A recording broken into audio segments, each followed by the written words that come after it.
Rapport is essential for online sales. Try this mind experiment. As much as you can while you're reading this, picture yourself in a relaxing environment. The sounds are just like you like them. You can feel the air going in and out of your lungs at a pace that helps to relax you even further. The things you see are pleasing and calming. The muscles in your neck and shoulder are slowly starting to turn into soft putty as you begin to feel sleepy and drowsy. Then you look to your right and you see a skunk playing the violin. What just happened was a break in rapport. Most people think of rapport that can only be done in person. But it's just as easy to do it through words. If you were following along above, there's a good chance you were partially able to imagine what I was describing. But as soon as I mentioned the violin-playing skunk, that completely broke rapport. The reason for this was that I mentioned something that you were almost certainly not thinking of. This immediately separated you, the reader, and me, the writer.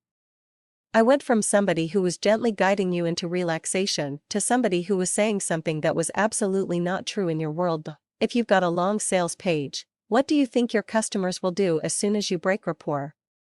Give you the benefit of the doubt? Change their thinking around so it better matches what you're describing? Not likely.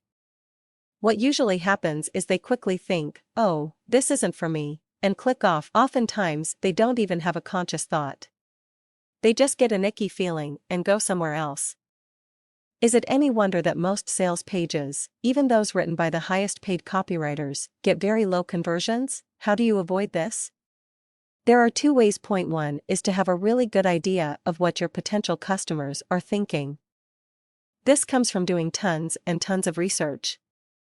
If you've ever taught before, or have known somebody who has taught, then you've heard the saying about preparing. A good teacher will spend 3 hours of preparation for every 1 hour she teaches. Well, writing an effective sales letter is just the same. The more prep work you do, the better. If you really know your customer, then writing an effective letter will be a lot easier. What's the other way? Write as vaguely as possible. If you reread the first paragraph, you'll notice the only specific thing I said was about the skunk. Everything else was sufficiently vague that it would be true for pretty much anybody. If you can combine these 2 techniques, you'll have a very high converting sales letter.